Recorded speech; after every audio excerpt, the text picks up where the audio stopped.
episode 23, and my name is Lynn and I'm coming to you from Cardiff in Wales in the UK, and this is a knitting, crochet, spinning, dyeing, just generally fibre based, usually fortnightly podcast, but at the moment I'm coming to you weekly.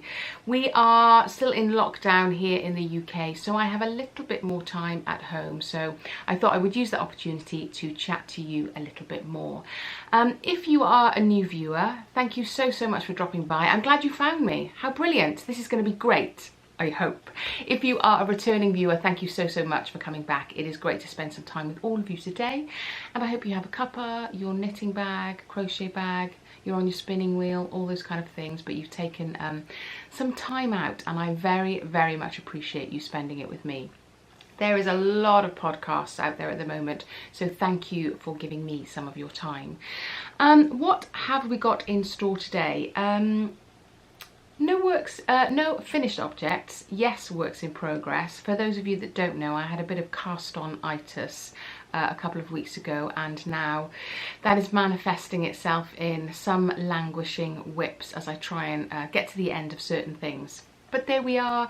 It is the trials and tribulations of a crafter, a knitter, a crocheter. So yes, I will show you the progress I have done so far. It's also quite a weird weekend this weekend, because it is normally the last weekend in April is generally the fantastic fibre festival that is Wonderwool Wales, which is held in the Royal Welsh Showground, which is in Llanelwydd, just outside Builth Wells in mid Wales. And yeah, of course that isn't happening at the moment, but they have got an online presence this weekend, so I'll talk a little bit more about that later, how you can find them, because I will certainly be tuning in. But yeah, it's a bit of a shame, because me and my yarn buddies, we generally head up to Builth for the weekend, hire a little cottage and have a sort of a knitting retreat weekend. So definitely missing that, and definitely missing all those wonderful makers, dyers, creators that show their wares in Wonderwool.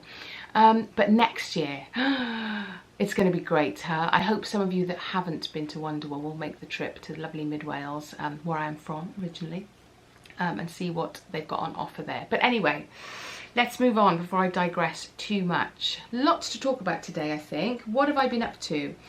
So, first thing, our ever faithful Chauncy sweater by Isabel Kramer. If you've been here a while, you know that I am plugging away at this. It is a very light fingering weight yarn, so therefore it's taking its time, but I'm all hooked up here. Here we go. But I'm getting there. I have finished the body. Yes.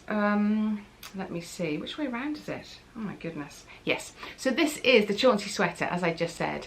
I have finished the body. It's a slightly cropped body for me.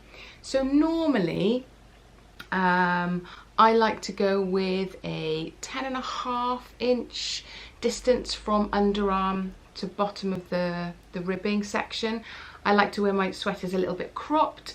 I'm 5'6", so yeah, that kind of works out around the right length for me. So that's about 3 inches shorter than I think it says in the pattern, which is lucky because I didn't have enough yarn. So hopefully I'll have enough. I don't have to play too much yarn chicken. Finish the body. Now on the glories of Sleeve Island. Here we go, we're off. So just about started Sleeve Island, but I absolutely love the pattern on this. The colour work on this is just beautiful. It reminds me of those like Turkish lanterns and things. So yeah, it is very lovely. I am doing it in the Istex Tvinny Tweed, which is a Danish brand, and the Raumer Lamel yarn. You can find those details in my Ravelry notes on my project pages, but I will jot the details down below as well. So that one is ticking along quite nicely. That is definitely my sitting in front of the TV, ticking away. Stocking stitch is always a good thing. Trying it on, I don't know about you guys, but I like to do my sweaters on interchangeable cables where I can. So you change the tips in the cables, which also means lazy-itis, which also means you can attach another cable. You can get a little cable connector, you can attach another cable to it to make the cable super long, put some stoppers on the end, and then you can try it on without that awful putting it all on a bit of waste yarn, trying it on, picking up the stitches, blah blah blah. So yeah, that's why I use interchangeables quite a lot, because it means that they're a little bit more flexible in what you can do. So it means that you can try them on, you can add that cable, try on your sweater, and then just reattach the tips, and away to go. So yeah, if you haven't discovered that little knitting hack, it is a good one. Yeah, I'm doing it on higher sharps. Just about managed to solve my finger puncturing issues. I've had to change my technique slightly, but I actually drew blood in my fingers. That's how sharp those higher sharps are. But now I think I've worked up a bit of a callus on the end of my finger. So there we go. Anyway, so that is ticking away slowly but surely. I'm going to take a slip of tea, excuse me. It's a glorious day here in Cardiff. Beautifully sunny. Yeah, it's a little bit too warm actually. I've got this is a raw silk crochet shawlette, I guess you call it. I can't quite remember what the pattern is. I I crocheted it a long time ago. But yeah, I'll put the details below. But yeah, it's a really simple, really quick crochet pattern. I'm not going to take it off because everything will go crazy with my hair.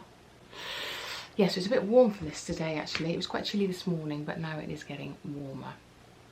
But you're not here for a weather report. So let us move on. Languishing socks, and we'll come to those later because I have had a little bit of an acquisition this week. I finally finished one tube, so I always do an afterthought heel.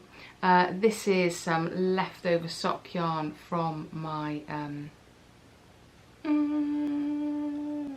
can't remember, Novelli tea. There we are, dragged from the back of the head there.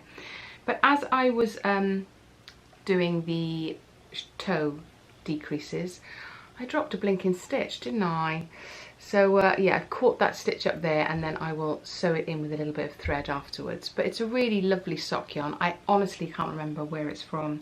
It's been in my stash for quite a long time, and I've got quite a few little balls of it left over. So it's sort of, it's a scrap sock yarn, the scrap yarn sock, but it doesn't look like it obviously because it's all the same bits of scrap.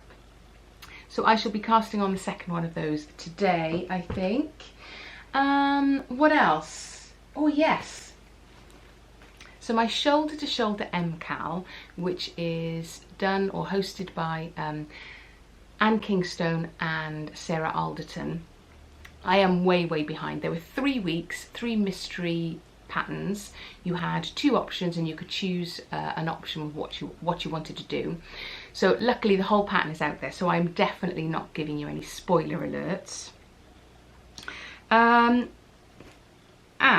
it's mosaic knitting. That's something I haven't done before, and whilst in the pattern I thought I was going to throw it through the window because I often manage to get my slip stitches slightly off, and of course with the mosaic pattern you need those slip stitches to be absolutely spot on. But yes, it wasn't happening. Well, yeah, I just needed to concentrate more essentially on the pattern, but it's one of those ones that I don't know it well enough yet, so I couldn't go back and change it. You know, if you're doing colour work, you can sort of go back, and if you have picked up the wrong colour, you can sort of drop down, swap the colour and come back up. But with this, with mosaic knitting, I'm sure you can, but I did not have the brain power to do this. Anyway, so it is a shawl.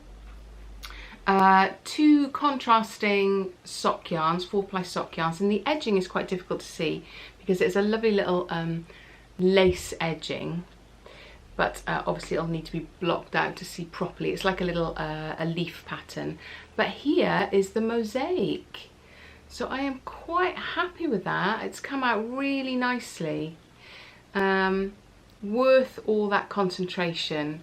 But yeah, it is a really nice effect, I think. And then the reverse side is quite plain. You kind of see just the echoes, the X-ray of that on the reverse side. But yes, oh, I dropped a stitch. Oh my goodness.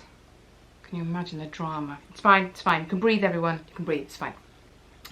So yeah, mosaic knitting. Yay, another skill in the bag. But the decision I have to make now, maybe you guys can help me with this, is that the rest of the shawl is either a simple-ish sort of leaf pattern for the rest of the shawl as it goes up, and it kind of decreases as it comes up, or it's a lace and cable combination. It looks beautiful, but the chart looks like a little bit of a nightmare. So you're following lace and cable charts, and it's 2 charts, and you've got to follow 1 chart on one bit and 1 chart on... I'm sure once you kind of get to grips with it and you start, it'll be absolutely fine. What do you think? Tempted to do the lace and cable pattern because that looks the prettiest, I think. But that's concentration again, isn't it? And I am back to work this week, so I have less time. But we'll see. Maybe I'll get a couple of sleeves done on my Chauncy sweater, and then we will revisit this little beauty. So yes, that is working away nicely. I'm glad to have got the mosaic bit out of the way. That one, again, you can see my my Ravelry notes if you haven't been here before. It is 2 sock yarns out of stash. The red one is an Eden Cottage Yarns, and the pinky one is Lorna Jane Makes. It was part of her breast cancer support fundraiser. So yeah, a good cause. So, and a nice combination of colours. But then my newish cast on that I did last week and showed you, I think my battery is about to go, so I'm going to change that quickly now. 1 second, excuse I. Hey, I'm back. So yes, as I was saying, cast on I did last week is the Botanical Garden sweater. In Norwegian, it is not that. It's a Norwegian designer, Inga Semmingsen, and she has some beautiful, beautiful patterns. So yeah, I've got a couple in my queue. I've got yarn for a couple of them, but I had to cast on this one first. I'll put a picture here of it. The yoke is just beautiful, really different, and it's got little hummingbirds in the yoke, which I thought were absolutely gorgeous. But the neckline is quite a high neckline. So what I've done is I have done a provisional cast on at the first set of increases for the neckline.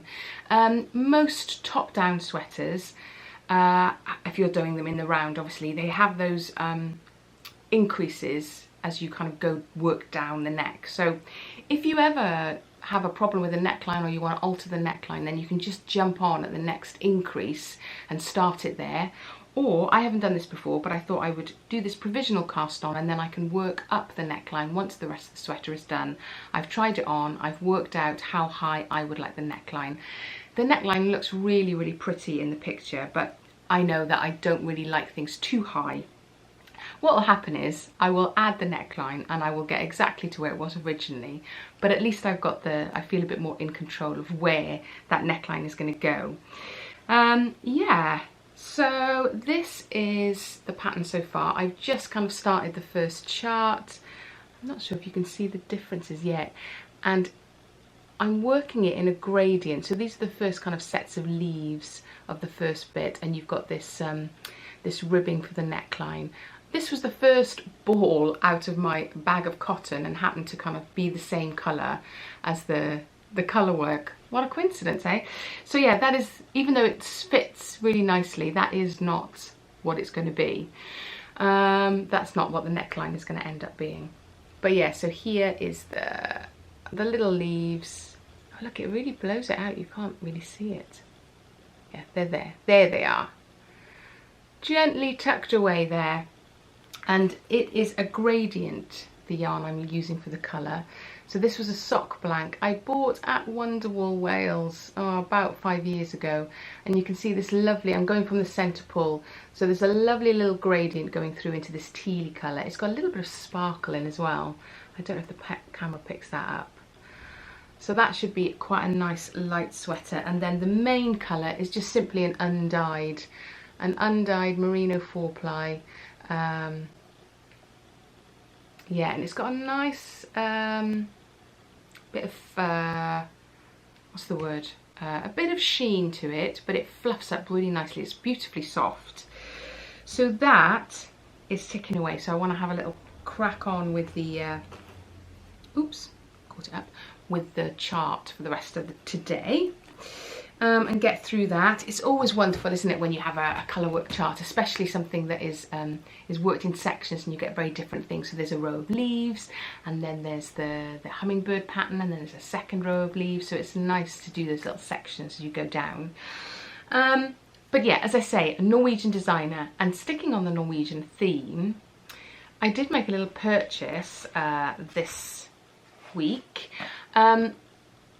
I've been to Norway a couple of times with work, and so I've managed to kind of pop into those beautiful yarn shops, which is where I saw those patterns in Vaerbitt yarns in Oslo. But I also saw on Instagram this little book called Modern Scandinavian Baking by Daytona Strong, I think. She's an American writer, but she has Norwegian heritage. So, and I made the cinnamon buns from this book, because the cinnamon buns in Norway are just to die for. They're obviously not called cinnamon buns, but I can't pronounce them. I do try and ask for them in Norwegian if I'm in Norway, but people go, pardon? So, you know, hey, there we are. But yeah, I made some cinnamon buns. Maybe I'll put a picture here. And they were delicious. So yes, my homage to Norway and anything Norwegian is fabulous. So yeah, I really enjoyed that. It took us back to some lovely memories of sitting in coffee shops with some friends in Oslo. It was very, very lovely. So any of you, if you are Norwegian or you have some Scandinavian recipe books that are in English that you would like to let me know about, I would be very, very happy to hear about those. Especially the sweet stuff. I'm veggie, you see, so I don't kind of do the whole fish thing. But yeah, if you've got any baking recipes, I'd be very grateful to have a few. So I should be doing a few more from that book. What else? What else? I'm gonna have another slurp of tea. Yeah, oh yes. Excuse me. My Mother's Day gift arrived yesterday. Day before yesterday. What are the days at the moment, right? And it is the glorious book from Laine that is the 52 Weeks of Socks. Oh, it's got that new book smell, you know. So there are some beautiful, beautiful patterns in here, and I'm not going to show you because each of the pattern has details on the page, if you see what I mean. So I'd be giving stuff away. Or maybe, is there a pattern I can show that's, or maybe this one. So this is called Heartichoke. Can you see it? Look at these cute socks. Every pattern is absolutely gorgeous. So yeah, you know that idea of if you were stranded on a desert island, what would you take? Well, this one, I think, and 52 skeins of sock yarn, really. Easy, easy, that would do you, sorted. In fact, you know, you might wave the ship by as it comes to rescue you.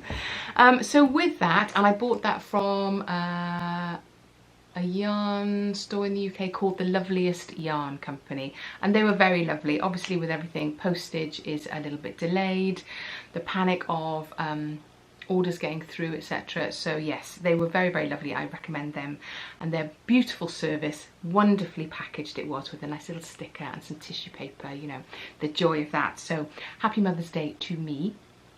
And then with that I bought some Coop Knits sock yarn. This is the Coop Knits socks, yeah. 75% fine superwash merino, 25% nylon, and this is colour Chryso. It's a nice little duck egg teal kind of mix. There we are. Yeah, really light delicate blues, and there are it's a little bit marley. It's coming up a bit pinky on the screen, but it's sort of got little bits of creamy lighter teal colours in there. It's only a 50 gram skein. But yeah, I've got lots of coop knit socks. I really like her sock yarns. They're very sturdy, very soft, lovely to knit with, and especially if you're doing textured socks. I do a lot of vanilla socks, but if you're doing any textured socks, any pattern socks, it really displays the patterns beautifully. So that will be tucked away when and if I do my first pattern from that book. And yeah, I think that's about it really. Check the project bags around and about. Yeah, for what I've got on the needles, what is languishing? At the moment, my Seelig Shawl, which is a brioche shawl, that is languishing a little bit. Oh, blankets. Quite a few of those tucked away.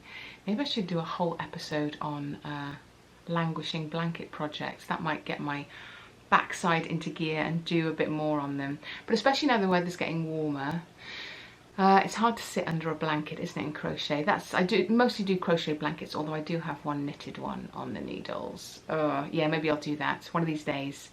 Get them all out and have a look at them all. The guilt, oh the guilt.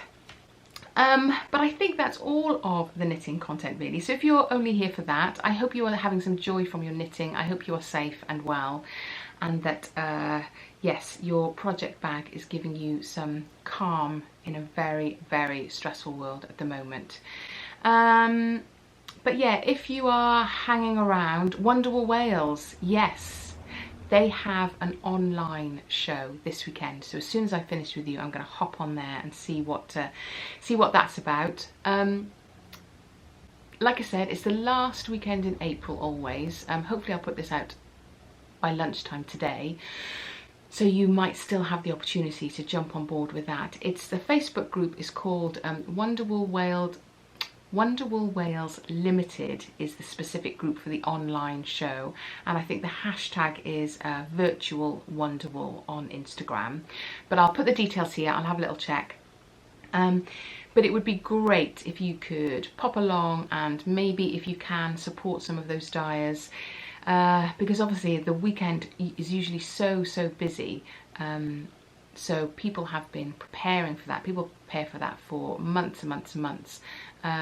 So not to be able to sell that stuff there at the show, which is a busy weekend show, is such a shame. But yeah, it's been lovely to see the posts from people saying, I would normally today be packing up the van and driving to Wonderwool, and I would normally be setting up the stalls. People are showing their stall setups from last year, which is so lovely to see. And yeah, it's so sad, because normally yesterday I would have packed up, we would have met up, gone up to our cottage, we would have probably had a good old knit and natter last night, and today would be up early, sandwiches packed, off to the show.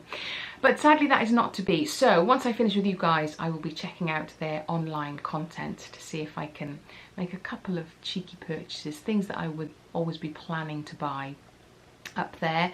I'll have a little look at our online content and see what we can find. So yeah, if you feel you can support them, then do pop along there. What else really? Life in general. Well, we're in lockdown. I think it's week 5 of lockdown for us. Death rates, contract rates, is that the right word? Brain, are declining slowly, but still no real idea of when we will be able to resume somewhere near normal service.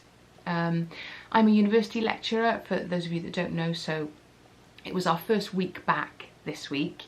To an entirely online module, but it's been okay. We've used those video platforms and that's been great. I've kind of split my year group into smaller groups, because when you've got a mass of people online, it's very difficult for everybody to get their turn, their voice heard, their comments. So rather than doing one big class, I've kind of cut it down so that we have smaller classes. Yes, it means that I have to do the class 3 or 4 times, but it just means that at least everybody's kind of get their voices heard, and the discussion forum in all our sessions doesn't feel quite so intimidating when it's such large numbers on the screen.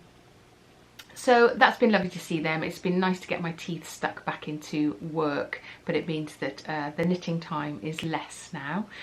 But it's great to see all my students and see that they are desperately trying to get back to some routine. That's what a lot of them have said, that routine, they're missing their routine.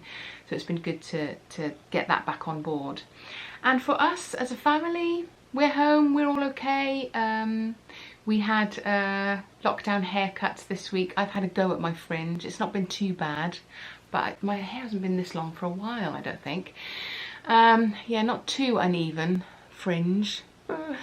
My daughter has not let me anywhere near her hair, of course, but she doesn't have a fringe, so that's okay. She can just about get away with that. But my son and my husband let me near them with the clippers, and it's funny. My son was saying, honestly, Mum, it doesn't matter. I just want my hair cut. It's just too long. It doesn't matter what it looks like. I'm not going anywhere. But you know that's not true. You know that he does matter. He matters. It matters very, very much. So I was very cautious with cutting his hair, but I think he was okay. It was all right. And then I did my husband's hair. He genuinely couldn't care less. But I was also cautious there. So that was a success. Thank goodness. The stress. But yeah, my husband works from home anyway, so he's taken away. The kids have another week off for their universities. Their universities don't go back for another week. So they have another week of supposedly leisure. I'm told they don't have to do anything, but you know. But yeah, next week work starts in earnest for them for their last modules. Yeah, and that is really about it, I think. I hope you guys are doing well, and as I always say at the end, if you are an NHS worker, if you are a key worker, if you are on the front line, thank you so much for keeping us safe, keeping everything moving forwards, and hopefully we'll be able to come out and help you soon. The Thursday night claps that we do are obviously for the NHS, but are also for all those other workers that keep working so hard, putting themselves in harm's way. So wherever you are on this planet, I hope you are well. I hope you are keeping safe. I hope you're finding some sense of solace and calm at times in the craziness. But yeah, sending lots of love from this little area of Wales to you all, and I will catch up with you next week. Hoi bad cow. See you soon.